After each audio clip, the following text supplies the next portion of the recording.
मसीह यीशु में आप सबको सलाम। मैं खुदावंद का शुक्र करती हूँ आज के दिन के लिए और आप सबके लिए। टॉपिक को स्टार्ट करते हैं।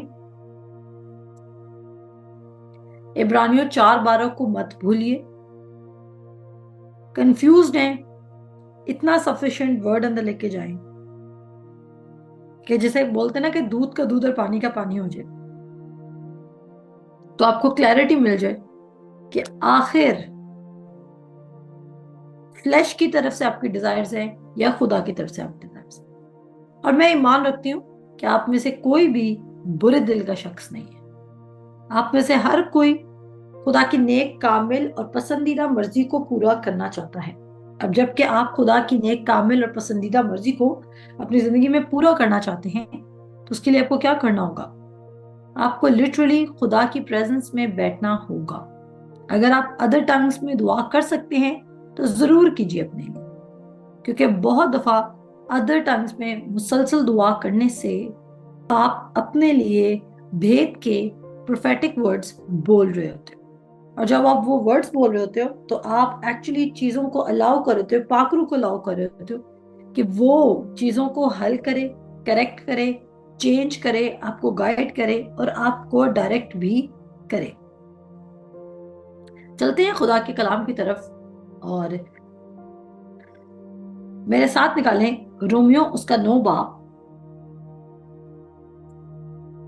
9 बाब की 33 आयत से हम देखेंगे। आप सब मेरे साथ निकाल सकते हैं।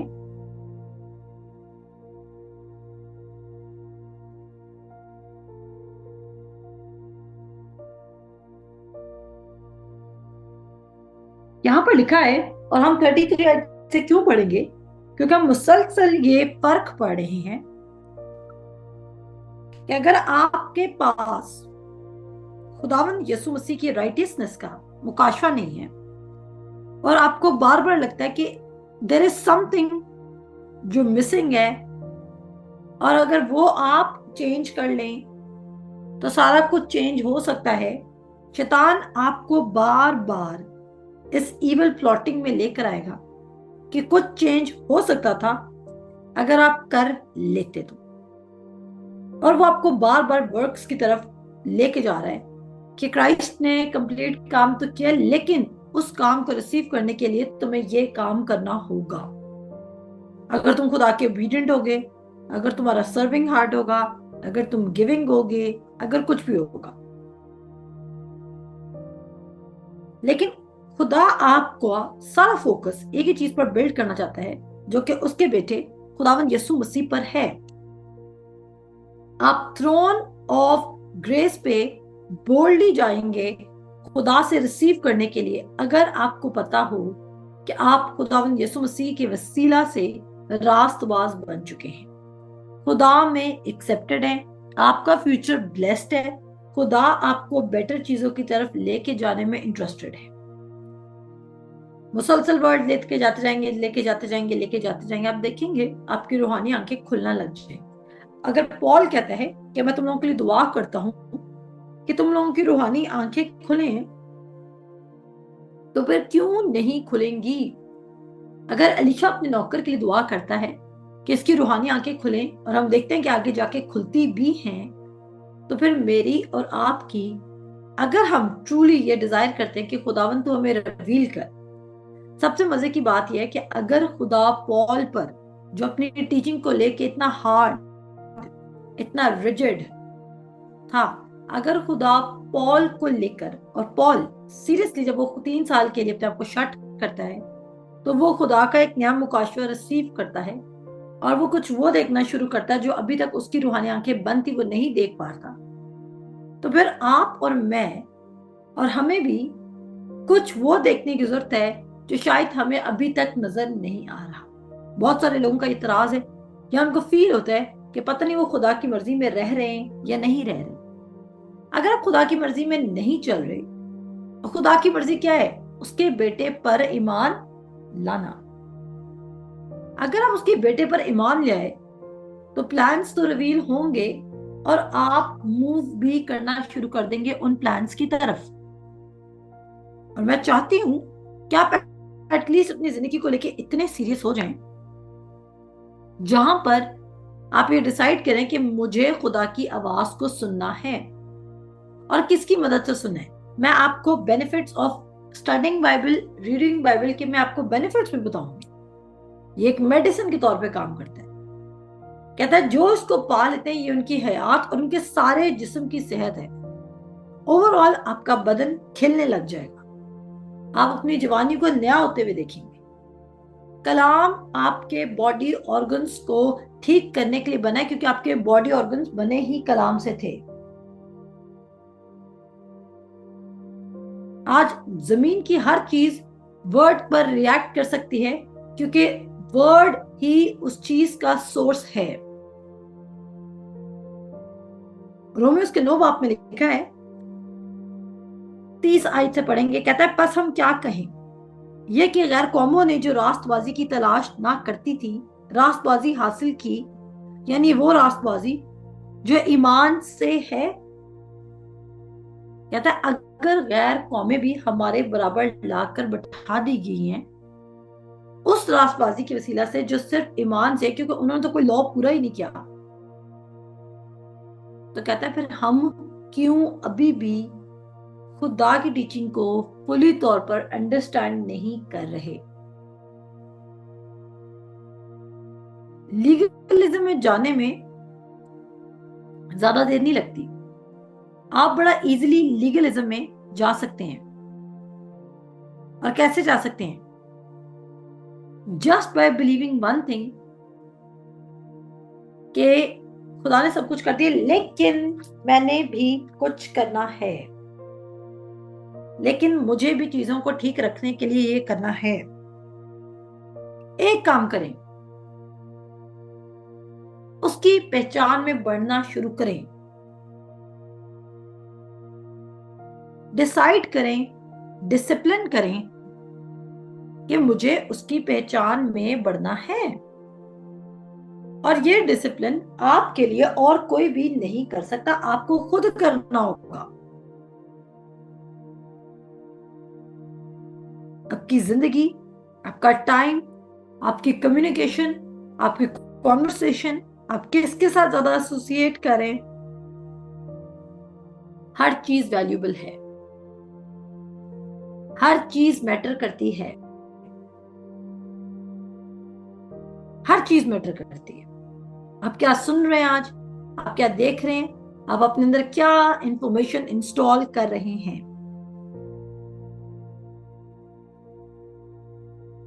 फॉर एग्जाम्पल, एक छोटी सी एग्जाम्पल देती हूं।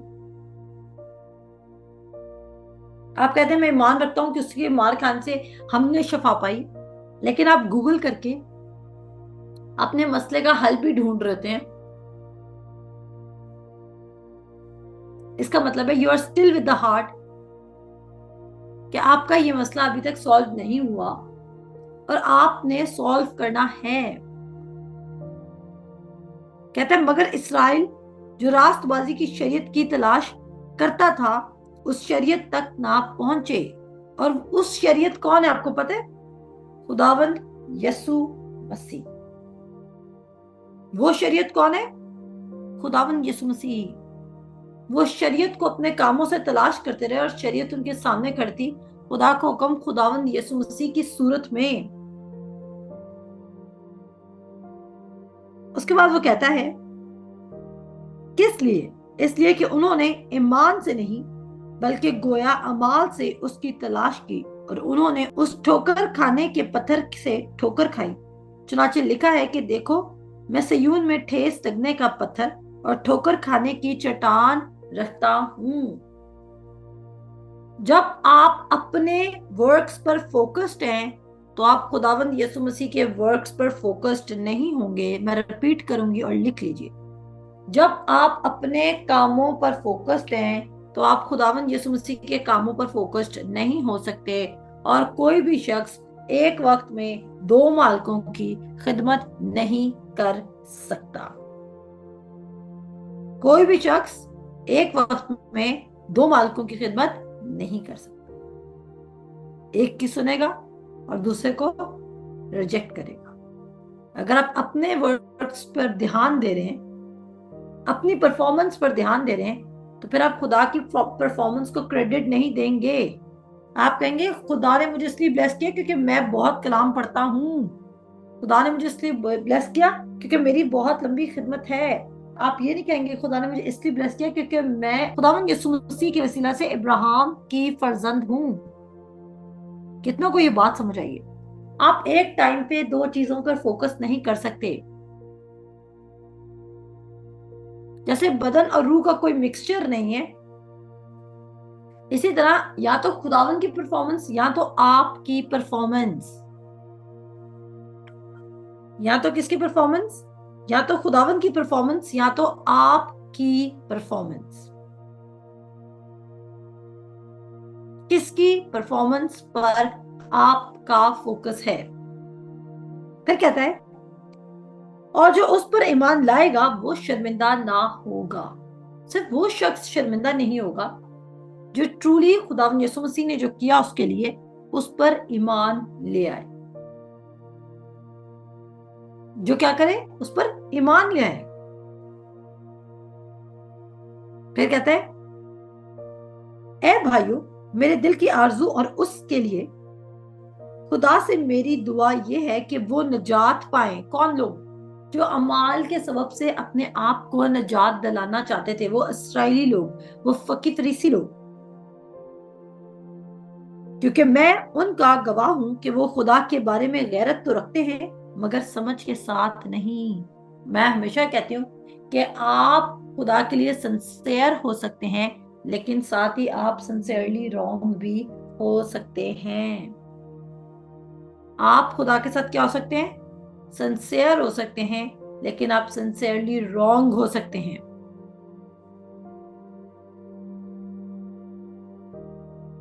आप खुदा को ट्रूली सर्व करना चाहते हैं लेकिन उसके पीछे मोटिव क्या है? खुदा को खुश करना, उसके पीछे मोटिव खुदा से रिसीव करना, या उसके पीछे मोटिव यह है कि खुदा इतना अच्छा है कि जब खुदा का कोई काम आएगा तो मैं आगे बढ़ के सबसे पहले करूंगा।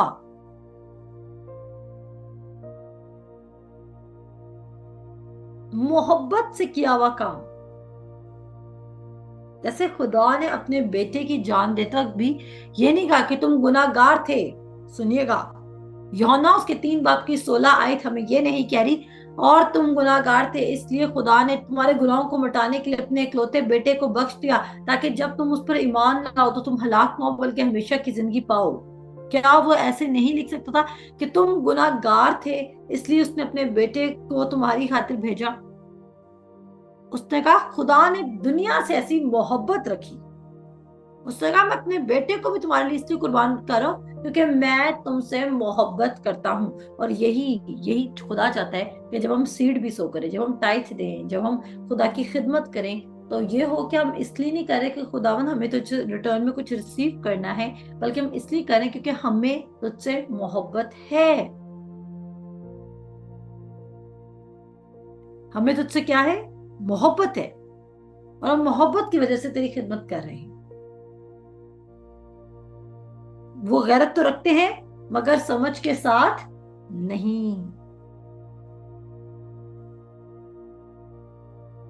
जैसे पौलुस रसूल खुदा के लिए गैरत रखता था लेकिन समझ के साथ रखता था।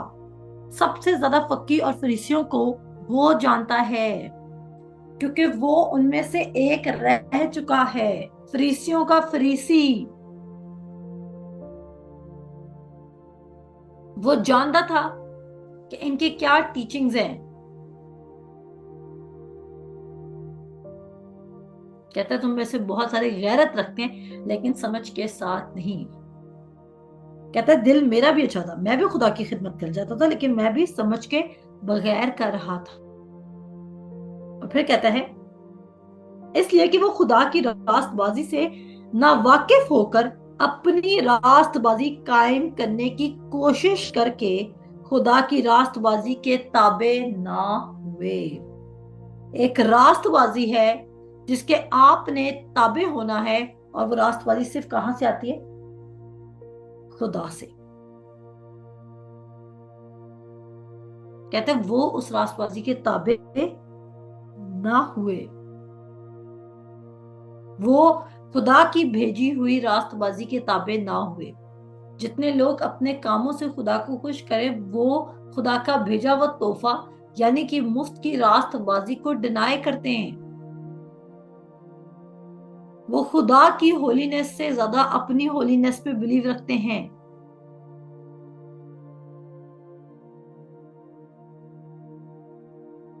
और किसकी रास्तबाजी पे कायम हो जाते हैं? अपनी रास्तबाजी पर। गौर कीजिए, कहीं आप अपनी रास्तबाजी पर तो नहीं कायम हो गए।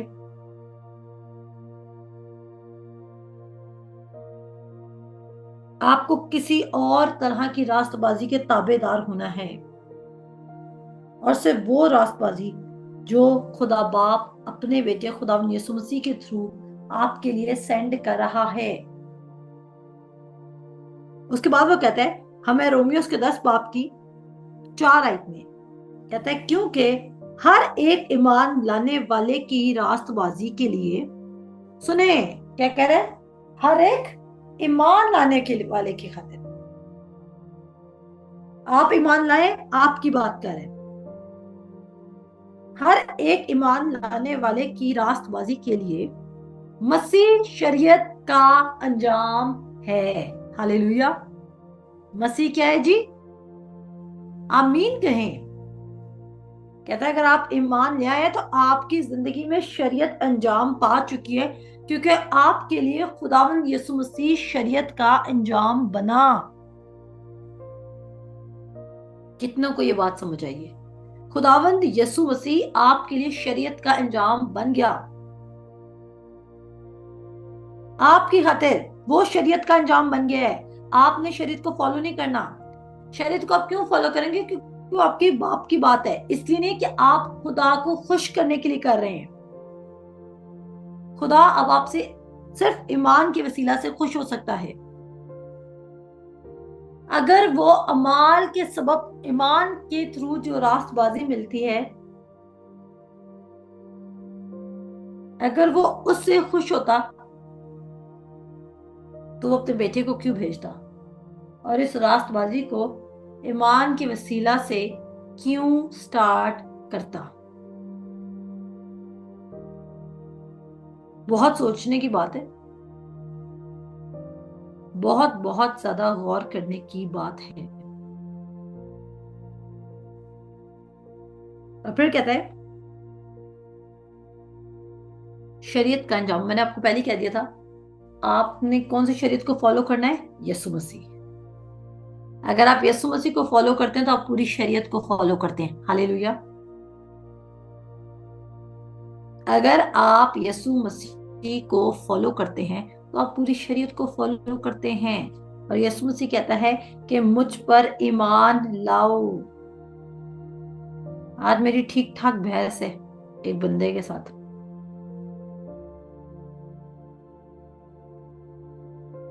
मुझे एक शख्स ने कॉल किया और उन्होंने मुझे कहा आप लोगों को किस्सा सुनानी सिर्फ इनकरेजमेंट करने के लिए। और उन्होंने मुझे कहा कि आप कैसे कह सकती हैं कि हमें मुक़द्दसा मरियम की वर्शिप नहीं करनी चाहिए। अब हो सकता है आप में से कोई और करता हो। अगर आप करते हैं तो मेरी बात को बड़े खुले दिल के साथ सुनिएगा। तो कहते हैं आपको पता है कि सबसे पहली मिशन कौन सी बनी थी? मैंने कहा हाँ मुझे पता है। कौन सी बनी थी? कहते हैं आपको पता है कैथलिक से। मैंने कहा चलो मान लेते हैं इस बात को, कैथलिक से। मैंने कहा फिर?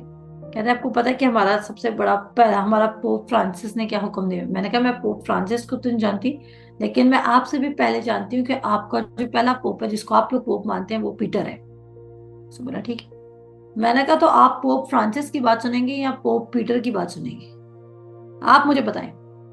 अगर आज मैं आपसे मिलती हूँ और आपको मेरी किसी बात का एतराज है और आप कलाम में से रेफरेंस लेकर आए हैं, लेकिन मैं कहती हूँ पास्टर अनवर फजल साहब ने मुझे ये सिखाया, मैं तो यही यकीन करूंगी, आप मुझे बेवकूफ कहेंगे या नहीं कहेंगे? पास्टर अनवर फजल साहब बड़े हैं या खुदा का कलाम बड़ा है? बताएं मुझे। पोप फ्रांसिस बड़े हैं या खुदा का कलाम बड़ा है?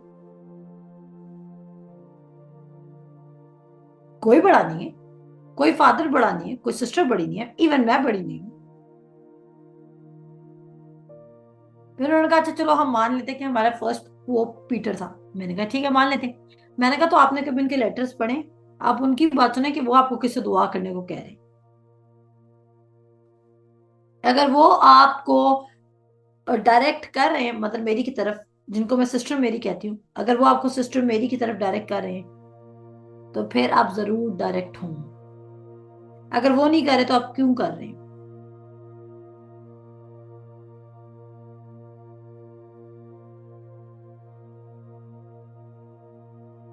आगे बढ़ते हैं। मसीह क्या है हमारे लिए? शरीयत का अंजाम।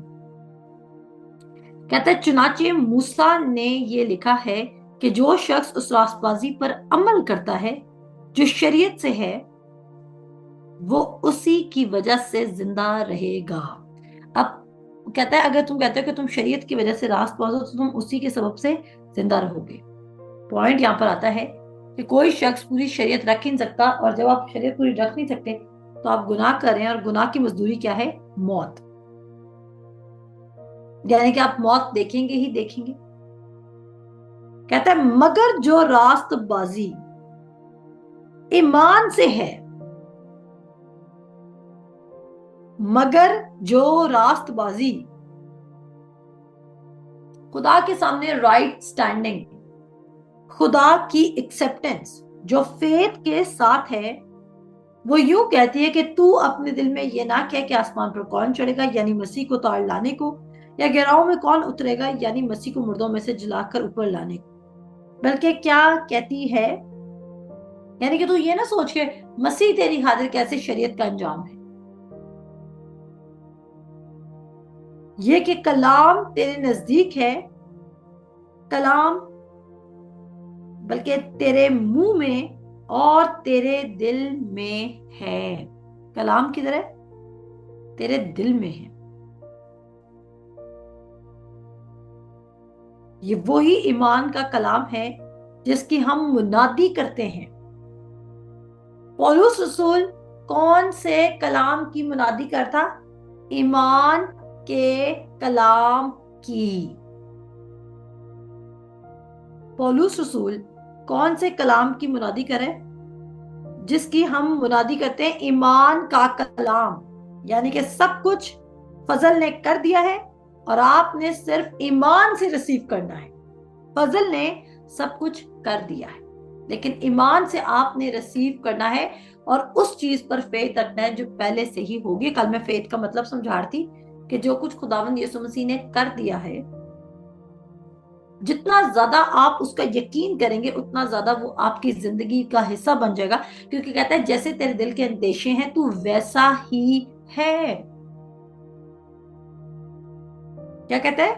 जैसे तेरे दिल के अंदेशे हैं तू वैसा ही है।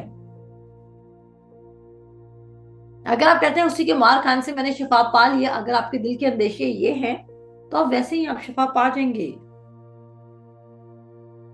और फिर कहते हैं मुनादी करते हैं अगर तू अपनी जुबान से यीशु के खुदावंद होने का इकरार करे और अपने दिल से ईमान लाए कि खुदा ने उसे मुर्दों में से जलाया तो तू निजात पाएगा।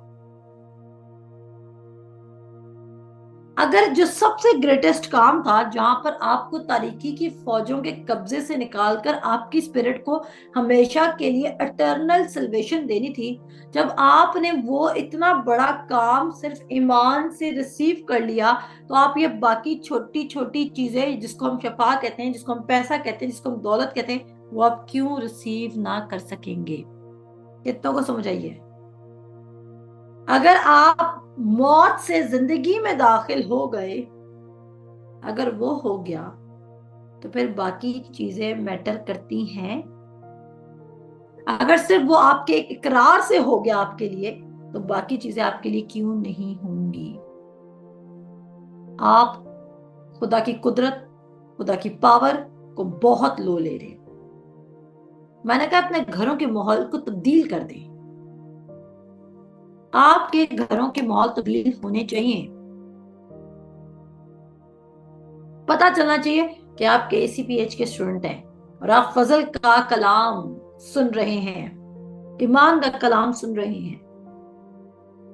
कहता है क्योंकि रास्तबाजी के लिए ईमान लाना दिल से होता है। रास्तबाजी के लिए काम करने हैं, रास्तबाजी के लिए क्या करना है?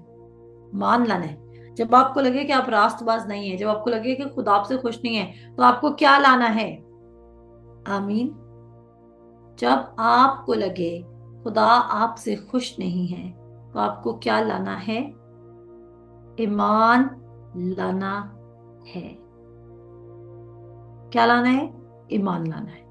उसके बाद वो कहता है, क्योंकि रास्तबाजी के लिए ईमान लाना दिल से होता है और निजात के लिए इकरार मुंह से किया जाता है। चुनाचे किताब मुकद्दस ये कहती है कि जो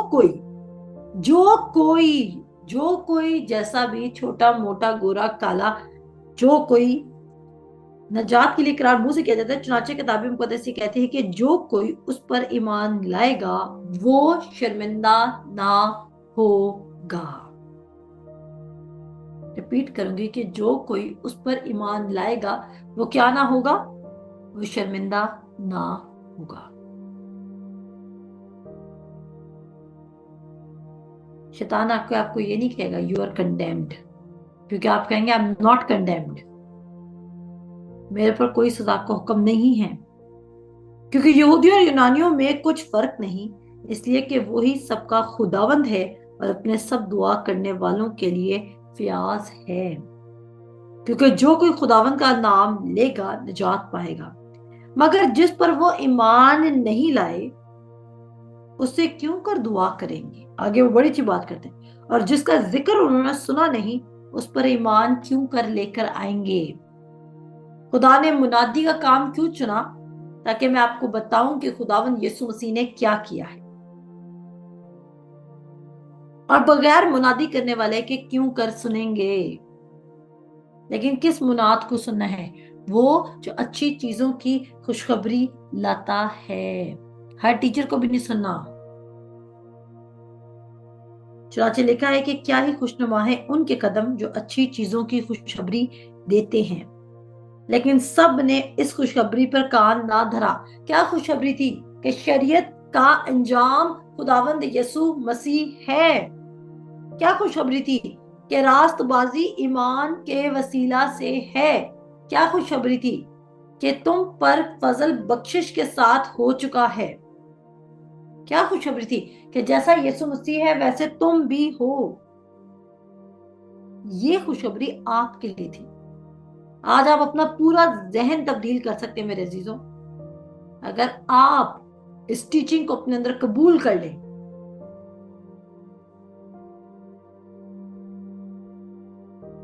इस टीचिंग को आप क्या कर लें? अपने अंदर कबूल कर लें और इसे हटे मत। फिर वो कहता है, लेकिन सब ने इस खुशखबरी पर कान नहीं धरा। चुनाचे यशायाह कहता है, क्या खुदावन हमारे पैगाम का किसने यकीन किया? बस ईमान सुनने से पैदा होता है और सुनना मसीह के कलाम से, यानी कि उस कलाम को सुनना जो आपको मसीह की तरफ डायरेक्ट करो, ना कि आपके अपने कामों की तरफ। किसकी तरफ डायरेक्ट करो? मसीह की तरफ डायरेक्ट करो, ना कि आपके अपने कामों की तरफ। क्योंकि जब आप अपने कामों की तरफ जाएंगे, ऐसी खुशखबरी ना सुने। ये तो खुशखबरी है ही नहीं कि तुमने खुदा की नजर में परफेक्ट बनना है। खुशखबरी ये है कि आप परफेक्ट बन चुके हैं, आप एक्सेप्ट हो चुके हैं। कहता है, लेकिन मैं कहता हूं कि उन्होंने नहीं सुना। बेशक सुना। चुनाचे लिखा है कि उनकी आवाज तमाम रोई जमीन पर और उनकी बातें दुनिया की इंतहा तक पहुंची। पर मैं कहता हूं कि इस्राइल वाकिफ ना था। अव्वल तो मूसा कहता है कि मैं उनसे तुमको गैरत दिलाऊंगा जो कौम ही नहीं, एक नादान कौम से तुमको गुस्सा दिलाऊंगा। फिर ईसाया बड़ा दिलेर होकर ये कहता है कि जिन्होंने मुझे नहीं ढूंढा उन्होंने मुझे पा लिया, और जिन्होंने मुझसे नहीं पूछा मैं उन पर जाहिर हो गया। लेकिन इसराइल के हक में यूं कहता है कि मैं दिन भर एक नाफरमान और हुजूती उम्मत के तरफ अपने हाथ बढ़ाए रहा। अगर खुदा उनको नाफरमान और हुजूती उम्मत कह रहा है, तो आज जो कोई इसराइल से बाहर भी है और वो ऐसी तालीम दे रहा है, तो वो भी क्रिश्चियन कौम को एक हुजती और नाफरमान कौम बना रहा है। क्या पता आप बजाय कि क्राइस्ट का चर्च रेज करें, आप क्राइस्ट के अगेंस्ट चर्च रेज कर रहे हैं। खुदावंद यीशु मसीह की खुशखबरी के खिलाफ आप कहीं चर्च में प्रीच तो नहीं कर रहे। कितनों को ये बात समझ आई है? हम इसराइल को हम कहते हैं कि उन्होंने नाफरमानी की। हर वो शख्स जो खुदावंद यीशु मसीह को कबूल नहीं कर रहा, वो या जो खुदावंद यीशु मसीह की फिनिश्ड वर्क को कबूल नहीं कर रहा, तो वो नाफरमान है। और क्या पता आप जाने अनजाने में नाफरमान चर्च को खड़ा कर रहे हैं, जो अपने पर फोकस्ड है और वो खुदा के बड़े काम को डिनाई कर रहे हैं।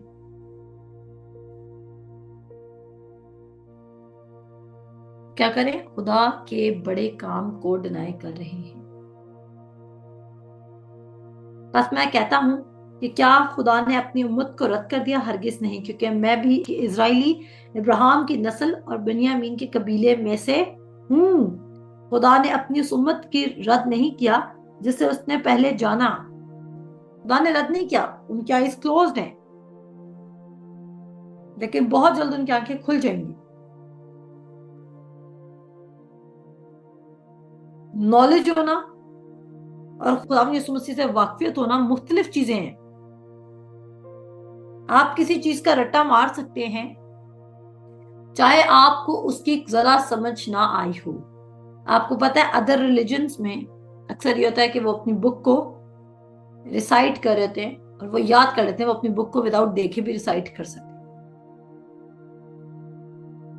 अगर वो डिफरेंट लैंग्वेज में है। क्या आपने कभी कोई मैक्सिकन गाना सुना है?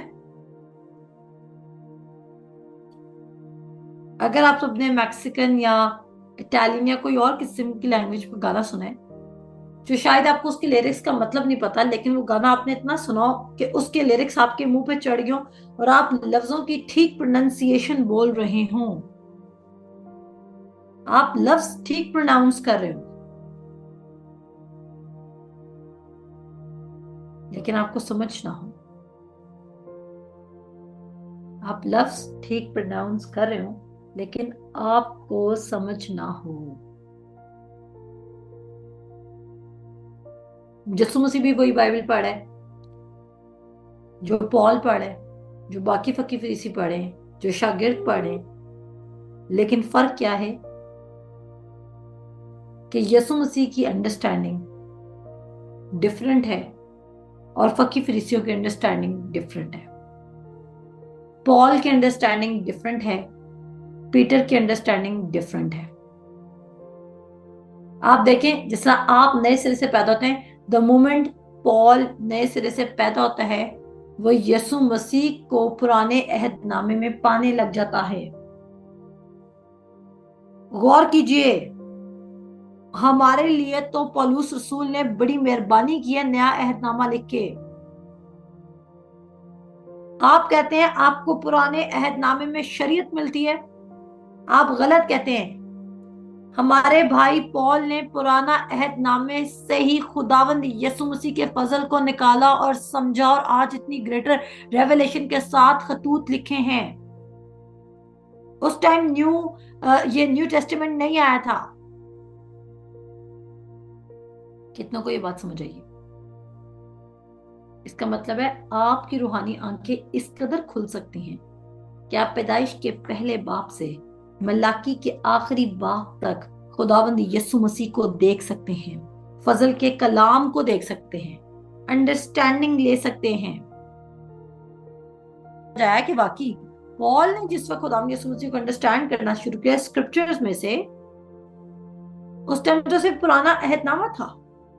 अगर वो पुराने अहद में से खुदावंद यीशु मसीह को अंडरस्टैंड कर सकता है, फजल के कलाम को अंडरस्टैंड कर सकता है, वो जो इब्रानियों का इब्रानी, फरीसियों का फरीसी है और तमाम लॉ को पूरा करे, अगर वो इस कदर टोटली चेंज हो सकता है, तो आप और मैं क्यों नहीं हो सकते? ऐसे शख्स सख्त दिल मसीह मत बने। बहुत सारे मैंने देखे सख्त दिल मसीह हैं जो कहते हैं कि उन्होंने बस सोचा में भी हम कैथलिक है तो हम कैथलिक ही रहेंगे, हम प्रोटेस्टेंट है तो हम प्रोटेस्टेंट रहेंगे, हम भाई मिशन है तो हम भाई मिशन रहेंगे। खुदा ने आपको जन्नत में, या जन्नत तो हमारे बाइबल का वर्ड ही नहीं है, खुदा ने आपको अपनी बादशाहत में इसलिए दाखिल नहीं करना कि भाई आप भाई मिशन के थे, प्रोटेस्टेंट थे, पेंटिकॉस्टल थे या कैथलिक थे। क्योंकि खुदावंद यीशु मसीह ने कोई फिरकाना बातें की नहीं है, ग्रुप्स की या सेट्स की बात नहीं की है। जब फकीर फरीसी उसके पास आते कि हम क्या करें कि खुदा की मर्जी को अंजाम दें, तो उसने बोला उसके भेजे हुए पर ईमान लाओ। अब सब इक्वल हो गए हैं, बाप तक रसाई सबकी एक ही जरिए से है, जो कि खुदावंद यसु मसीह है।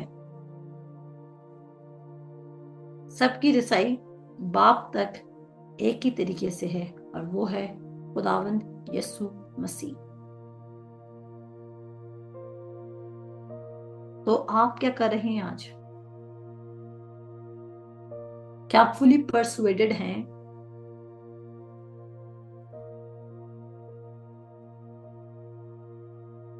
क्या आप फुली परसुएडेड है कि खुदावंद यीशु मसीह ने वाकई आपके लिए बहुत बड़ा काम किया? क्या आप आज अपने मसले का हल खुदा के कलाम से ढूंढ रहे हैं?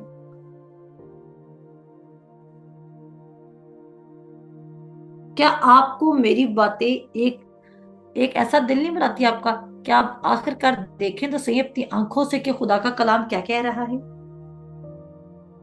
एक बार फिर पॉइंट्स रिपीट करूंगी आज के सरमन की। पॉल ने पौलुस रसूल ने पुराने अहदनामे में से देखे कि बाप का क्या प्लान था कुर्बानी करने का, वहां से लेके आखिर तक उसने निचोड़ निकाला। और मुझे ऐसा लगता है कि इब्रानियों का खत, मुझे क्या बहुत सारे कमेंटेटर्स को भी यही लगता है कि जो इब्रानियों का खत है वो ब्रदर पॉल ने ही लिखा है। और जब वो कहते हैं कि ब्रदर पॉल ने लिखा है, सुनिए गौर से बात, इंटरेस्टिंग सेक्शन है। थोड़ा सा चीजों को रिपीट करेंगे और थोड़ा सा आपके माइंड पर चीजों को पेस्ट करूंगी, बैठाऊंगी।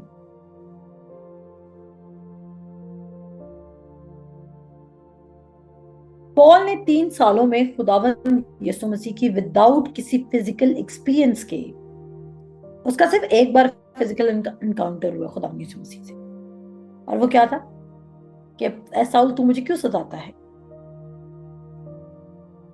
उसके बाद उसका कोई ऐसा इनकाउंटर हम नहीं देख रहे, ऐसा बड़ा इनकाउंटर लिखा हो।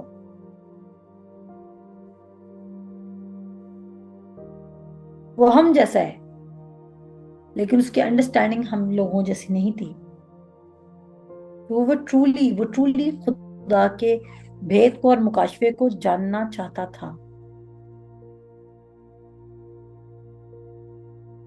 अगर आप फुली परसुएडेड हैं, जैसे कि हमने रोमियो के खत में पढ़ा है कि हमारी शरीयत का अंजाम कौन है? खुदावन यीशु मसीह कहा करें, यीशु मसीह ना कहा करें। आप लोग क्या कहना है? आप लोगों ने सिर्फ यीशु मसीह कहना है? क्या कहना है? खुदावन यीशु मसीह, खुदावन यीशु मसीह को ऑनर दिया करें। यीशु मसीह नहीं करना, खुदावन यीशु मसीह करना है। खुदावन यीशु मसीह ने आपकी खातिर वो शरीयत का अंजाम बना। जब जो नजात है वो ईमान के वसीला से, और जो ईमान से नजात और रास्तबाजी है वो खुद खुदा की तरफ से आती है। अगर आप शरीयत को फॉलो करना चाहते हैं और खुदावन यीशु मसीह शरीयत का अंजाम है, तो आपको खुदावन यीशु मसीह को फॉलो करना होगा, उसके फिनिश्ड वर्क को। आप जिस कदर उसके फिनिश्ड वर्क को मानेंगे, उसने क्या क्या किया आपके लिए और कैसे वो आपको death to life, from darkness to light लेकर आया है, उस कदर आप देखेंगे कि आप लाइट में चलना शुरू हो जाएंगे। हम सबको फ्रीडम पसंद है, हम सबको आजादी पसंद है, लेकिन अगर आप मजहबी बंदिश से नहीं निकल रहे, तो आप कभी भी खुदा की आजादी को एंजॉय नहीं कर सकेंगे। और उसने, आपको पता है, मेरे साथ जरा निकालें दूसरा तिमोथियस, एक हवाला आपको पढ़ाती हूं।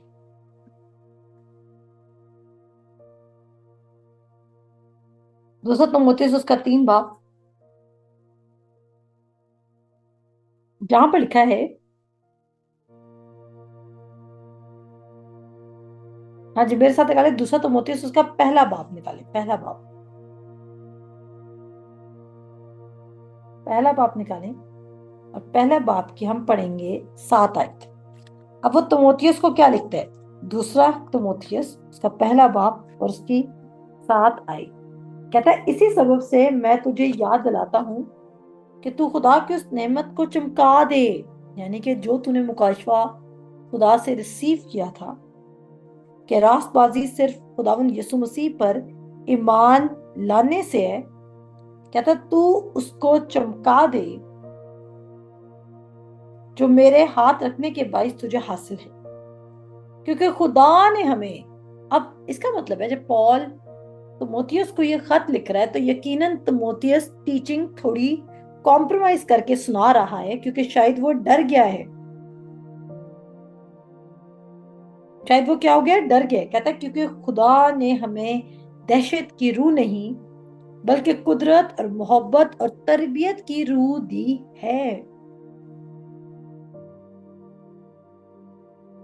कहता है बस हमारे खुदावंद, यानी कि यीशु मसीह की बात कर रहा है, बस हमारे खुदावंद की गवाही देने से और मुझसे जो उसका कैदी हूं शर्म ना कर। इसका मतलब है तिमोथियस ने अपनी टीचिंग को बदल दिया।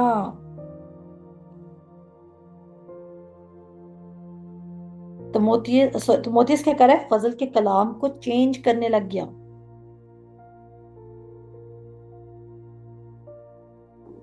और जब आप फजल के कलाम को चेंज करेंगे तो इसका मतलब है आपके अंदर खौफ की स्पिरिट आ गई है, और जब आप खौफ में चल रहे हैं तो खौफ पैसिविटी को प्रोड्यूस करता है, आप पैसिव बन गए हैं, और पैसिव होने की वजह से आप अनसर्टन बन गए हैं। अंजील से शर्माना नहीं है। हो सकता है अभी तक आप अंजील इसलिए सुनाते हो क्योंकि आप कहते हो मेरी जिंदगी में कौन सा सब कुछ ठीक है, मैं तब अंजील का सुनाना शुरू करूंगा जब मेरी जिंदगी में सब कुछ ठीक हो जाएगा। मैंने तब भी प्रॉस्पेरिटी पे प्रीच किया जब मेरे बाहर से गुर्बत नजर आती थी। सुन लीजिए, मैंने तब भी प्रॉस्पेरिटी को प्रीच किया जब मुझे देख के कोई भी नहीं कह सकता था कि तू प्रॉस्पर है। मैंने तब भी शिफा को प्रीच किया जब मैं खुद भी बीमार थी, क्योंकि अगर मेरी रिसीविंग में देर है तो इसका मतलब खुदा का कलाम तो झूठ नहीं है ना। कहता है अगर बाज ईमान ना लाए तो इसका क्या मतलब है, खुदा की वफादारी बातिल हो जाती है, खुदा का कलाम बातिल हो जाएगा अगर आप रिसीव नहीं कर पा रहे। अगर आपकी जिंदगी में खुदा का कलाम काम नहीं करा तो क्या खुदा की वफादारी बातिल हो गई? अगर आपकी जिंदगी में खुदा का कलाम काम नहीं कर रहा तो क्या खुदा की वफादारी बातिल होगी? नहीं। जिस खुदा ने ओवरऑल अपनी किताब में लिख दिया है कि तुम्हें बरकत मिलेगी, तुम्हें सरफराजी मिलेगी, तुम्हें उम्र की दराजी मिलेगी, तुम्हें वह हर एक अच्छी चीज से आसूदा करेगा, वो खुदा अपना बयान क्यों तब्दील करेगा? वो कहता है वो इंसान नहीं कि झूठ बोले, वो इंसान नहीं कि झूठ बोले। और तो मोती उसको वो क्या कह रहा है कि तुझे दहशत की रूह नहीं मिली, तुझे कुदरत और ताकत और पावर और तरबियत की रूह मिली है। कहता है बस हमारे खुदावन की गवाही देने से और मुझसे जो उसकी कैद में हूं शर्म ना कर, बल्कि खुदा की कुदरत के मुआफिक खुशखबरी की खातिर मेरे साथ दुख उठा, जिसने हमें नजात दी और पाक बुलावे से बुलाया, हमारे कामों के मुआफिक नहीं बल्कि अपने खास इरादा से। अब समझ आई वो याकूब और यीशु की बात।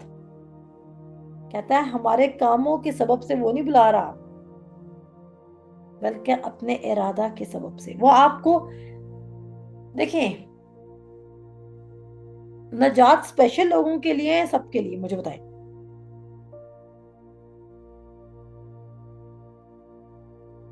लिख के बताएं। नजात स्पेशल लोगों के लिए है, सबके लिए? जब नजात सबके लिए है, तो वो असल में आपको नजात और रास्तबाजी का मतलब समझा रहा है। नजात हमें मिल गई, रास्तबाजी हमें मिल गई, इब्राहिम के वादे वो कह रहे हैं सबके लिए हैं। उसके बाद आती है कुछ असाइनमेंट्स। मूसा सारी फराउन के कब्जे से सारी कौम, इसराइल कौम निकाल कर बाहर लाया। तो इसका क्या मतलब है? अगर खुदा ने मूसा को इस्तेमाल किया तो खुदा की जो मोहब्बत है वो मूसा से 100 थी और बाकी सब लोगों से 70, 50 और 60 थी। क्या खुदा की मोहब्बत जो मूसा के लिए थी वही पूरी बनी इसराइल कौम के लिए थी?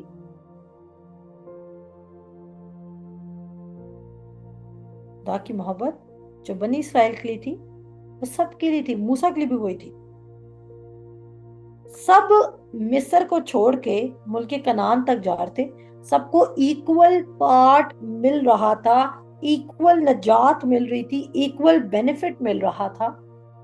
लेकिन उसमें से कुछ लोग थे जिनकी असाइनमेंट्स थी। हम क्या करते हैं जब हम खुदा की तरफ आते हैं, तो हमें लगता है हर बंदा जो खुदा को सबमिट कर देता है शायद इसका मतलब यह है कि उसने पादरी ही बनना है। नो, अपनी असाइनमेंट को खुदा ने जो आपको बुलावे से बुलाया उससे मिक्स मत करें।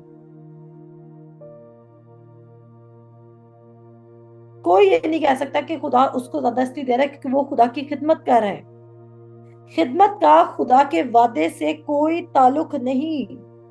आमीन। खिदमत का खुदा के वादे से कोई ताल्लुक नहीं। कहता है अगर वो याकूब को कॉल आउट कर लेता और यीशु को ना करता, तो कहता है लोगों ने सारी उम्र ये समझना था कि खुदा ने याकूब के काम अच्छे थे इसलिए खुदा ने उसको सेलेक्ट किया और यीशु के काम अच्छे थे।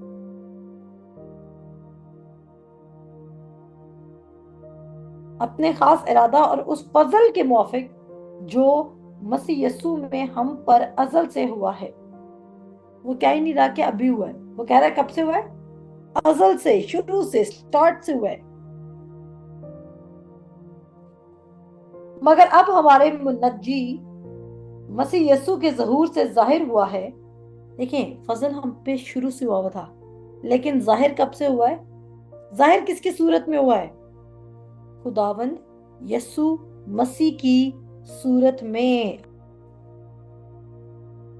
सुनिएगा, जाहिर किस तरह है फजल? खुदावंद यीशु मसीह से।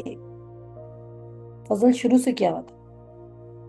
और फिर आखिर में कहता है, थोड़ा सा कवर करेंगे, उसके बाद बंद करेंगे क्लास को।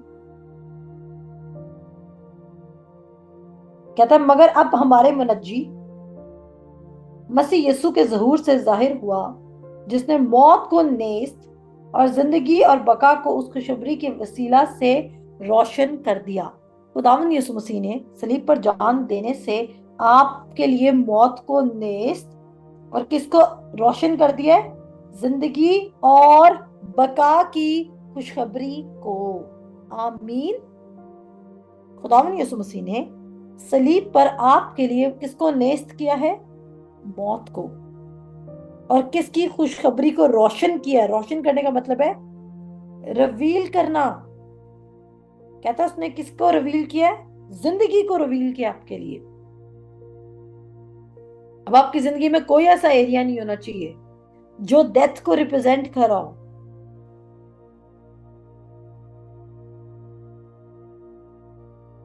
कहता है जिसके लिए मैं मुनादी करने वाला और रसूल और उस्ताद मुकर्रर हुआ, इसी बाइस से मैं ये दुख भी उठाता हूँ लेकिन शर्माता नहीं, क्योंकि जिसका मैंने यकीन किया उसे जानता हूँ और मुझे यकीन है कि वो मेरी अमानत की उस दिन तक हिफाजत कर सकता है। यानी कि मेरी बॉडी की जो उसकी अमानत है उसकी हिफाजत वो करेगा। जो सही बातें तूने मुझसे सीखी। गौर कीजिए, तो मोती इसको क्या लेसन दे रहा है? कह रहा है जो सही बातें तूने मुझसे सीखी उस ईमान और मोहब्बत के साथ मसीह यसू में है, उनका खाका याद कर। मैंने तुझे क्या पैटर्न बताया था प्रीचिंग का? तू क्या प्रीच करने लग गया है? क्यों डर रहा है? क्या तुझे दहशत की रूह मिली थी? क्या तुझे तरबियत की रूह नहीं मिली थी? तू क्या प्रीच करने लग गया है? तेरे अंदर अनसर्टेनिटी कैसे आ गई? तू पुराने ख्यालात में कैसे जाने लग गया? तो क्राइस्ट की गॉस्पेल को क्यों नहीं प्रीच करा कि रास्तबाजी सिर्फ ईमान की वसीला से है? और फिर वो कहता है, ये तू जानता है कि आसिया के सब लोग मुझसे फिर गए, जिनमें से फुकलस और जो भी नाम है खुदावन डैश के घराने पर रहम करे, क्योंकि उसने बहुत दफा मुझे ताजा दम किया और मेरी कैद से शर्मिंदा ना हुआ। जब पॉल कैद में जाता था तो बहुत सारे लोग पॉल को छोड़ भी दिया करते थे। सोचें, जिनको वो फजल का कलाम सुना रहे, जब उस पर परसिक्यूशन आती थी वो लोग छोड़ के भाग जाया करते थे, उसकी क्या फीलिंग होगी? बहुत बुरी। जब मैं किसी को कलाम सिखा रही होती हूँ और वो हमारी मिनिस्ट्री के खिलाफ बोलते तो मुझे बहुत बुरा लगता है।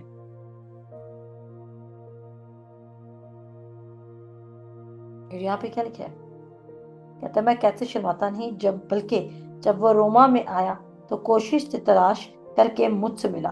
खुदावंद उसे ये बख्शे कि उस दिन जो उस पर खुदावंद का रहम हो, और उसने इफसस में जो खिदमत उसने की तो उन्हें खूब जानता है। इन शॉर्ट, तिमोथियस को भी कह रहा है कि तू क्यों फियर में आया है? आज आपकी बैटल यही है कि आपको जैसी अंजील सुनाई जा रही है आप उसको कलाम से पढ़ें, वेरीफाई करें और उसी अंजील पर कायम भी रहें। शर्माए नहीं, डरे नहीं कि बड़ा चर्च है, कहीं बेइज्जती ना हो जाए। नो, कितना ही बड़ा उस्ताद क्यों ना हो, वो उस्ताद खुदा से बड़ा है और खुदा की निजात से बड़ा है। क्या आप आदमियों को दोस्त रखते हैं? आपको आदमियों को दोस्त नहीं रखना, बल्कि खुदा को दोस्त रखना है। खुदा का वर्ड फाइनल वर्ड आपकी जिंदगी में होना चाहिए, किसी इंसान का वर्ड नहीं।